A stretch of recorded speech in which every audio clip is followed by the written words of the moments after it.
Imagine standing on a wooden dock, surrounded by the smell of salt water and fish. The Gulf of Mexico stretches endlessly behind you, and before you lies a city unlike anything you've ever seen. The air is so thick with humidity, it feels like breathing through a wet blanket. Your legs are wobbly after weeks, maybe even months at sea. You're exhausted, scared, and hopeful all at once. This is Galveston, Texas, in the 1800s and early 1900s. And you're about to become a Texan. While most history books talk about Ellis Island in New York Harbor, where the Statue of Liberty welcomed millions of immigrants, there was another golden door to America, one that opened onto the sweltering beaches of the Texas Gulf Coast. Between 1840 and 1920, somewhere between 200,000 and 750,000 people passed through the port of Galveston, making it the Ellis Island of the West. But the immigrants who came through Galveston weren't headed to crowded city tenements. They were bound for something entirely different: the wild, wide-open frontier of Texas and the American West. They came speaking German, Czech, Polish, Yiddish, Italian, and Spanish. They brought their recipes, their religions, their songs, and their dreams of owning land, something most of them could never hope for in the countries they'd left behind. Their journeys were rarely easy. Some survived shipwrecks and disease. Others walked hundreds of miles through snake-infested wilderness.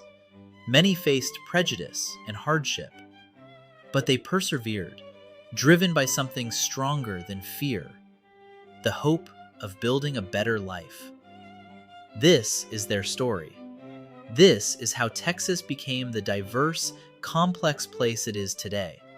And it all began at a humid port city on a barrier island, where the American dream spoke with a dozen different accents. In the 1840s, a group of German princes and nobles had a wild idea. Germany wasn't yet a unified country. It was broken into dozens of small kingdoms and states, many of them overcrowded and running out of farmland. Political turmoil was everywhere. If you spoke out against the government, you could be thrown in jail. If you were a peasant farmer, you'd likely never own your own land. So these German nobles, calling themselves the Mainzer Adelsverein, the Society for the Protection of German Immigrants in Texas, came up with an ambitious scheme. What if they could create a new Germany in Texas? The Republic of Texas was desperate for settlers to help defend its borders and develop its land. Land was cheap, sometimes practically free. The Adelsverein bought thousands of acres in the Texas Hill Country and launched a massive recruitment campaign across the German states. Come to Texas, their pamphlets promised. Own your own farm. Speak freely. Build a new life. For thousands of Germans, it sounded like paradise. On July 1st, 1844, a fancy ship pulled into Galveston Harbor. Aboard was Prince Karl of Solms-Braunfels, dressed in his finest clothes and completely unprepared for Texas.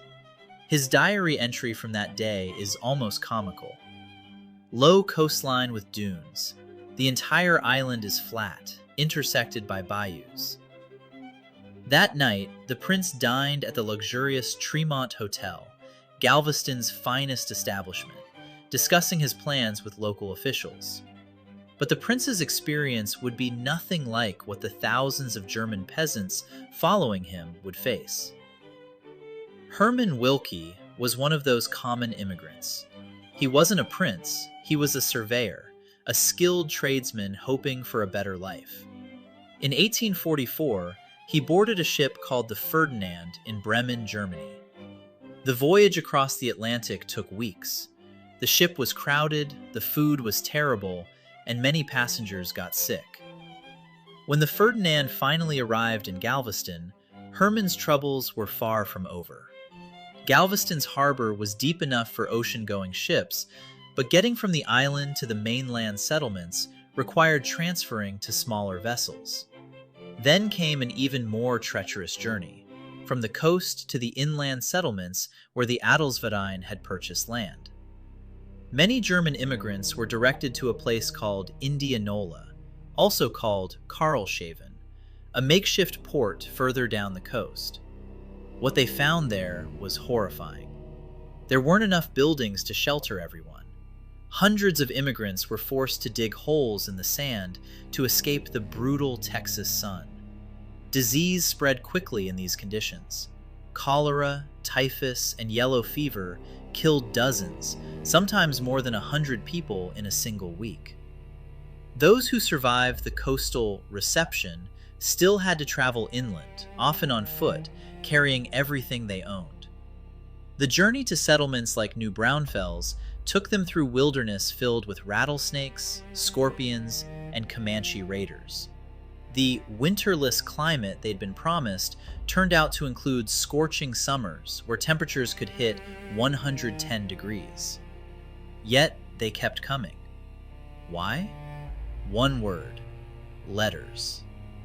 Ernst Weigand arrived in Texas on a ship called the Colchis in 1846. Unlike many immigrants, Ernst was educated and could write well. He sent detailed letters back to Germany, and these letters were published in German newspapers. In them, he described Texas honestly. Yes, it was hot and dangerous, but the land was fertile. You could worship as you pleased, and most importantly, you could own your own farm. In Germany, this was revolutionary. Most peasants rented land from nobles and would never, ever own property. In Texas, even a poor farmer could claim 160 acres and call it his own. These America letters created what historians call chain migration. One family would make the dangerous journey, survive, and write home.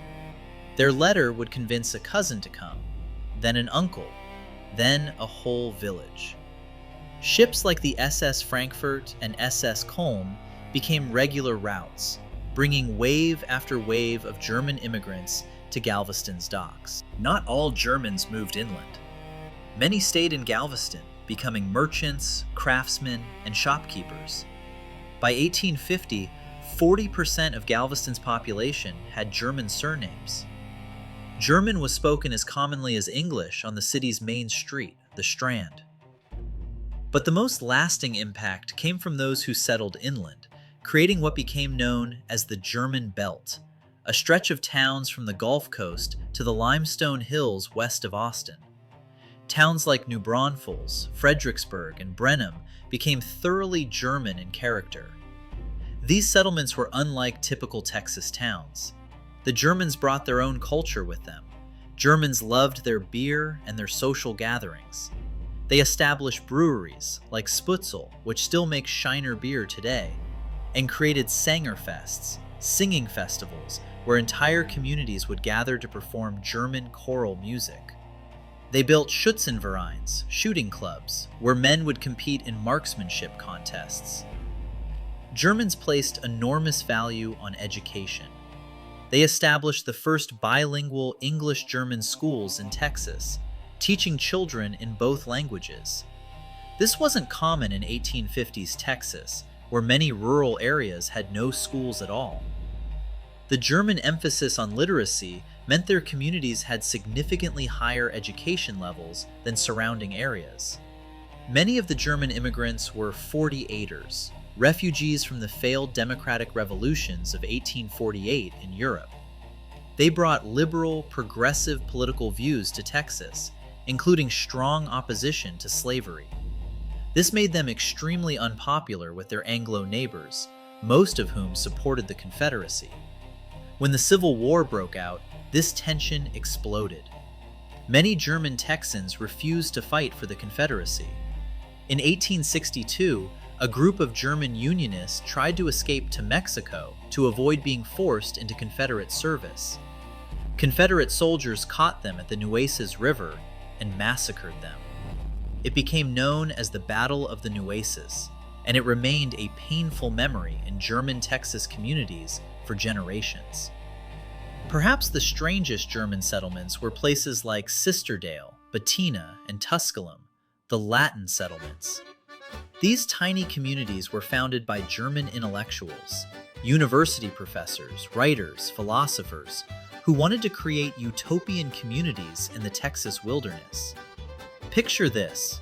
In the middle of the raw Texas frontier, surrounded by cowboys and Comanche warriors, there were German philosophers holding meetings conducted entirely in Latin, debating the works of Plato and discussing the rights of man. It sounds absurd, but it happened. These intellectual communities didn't last long. Turns out philosophy doesn't help much when you're trying to farm rocky soil in 100-degree heat. But they contributed to making German Texas communities unusually educated and politically progressive. The German influence on Texas didn't fade. It transformed the state permanently. German meat smoking techniques, originally used to preserve sausages, merged with Texas cattle culture to create what we now call Texas BBQ. The slow smoking of brisket? That's a German technique. Kolaches, though technically Czech, became popular partly because Germans and Czechs settled near each other and shared food traditions. Into the 1950s, some rural Texas communities still conducted church services in German. Even today, you can find pockets of Texas German, a unique dialect that's different from modern German, still spoken by elderly residents. The distinctive limestone buildings of the hill country? German stonemasons built those. The design reflected their homeland architecture, adapted for the Texas climate. The phrase German work ethic became shorthand in Texas for reliability, thoroughness, and quality craftsmanship. By the 1890s, the great wave of German immigration was slowing, but the transformation was complete.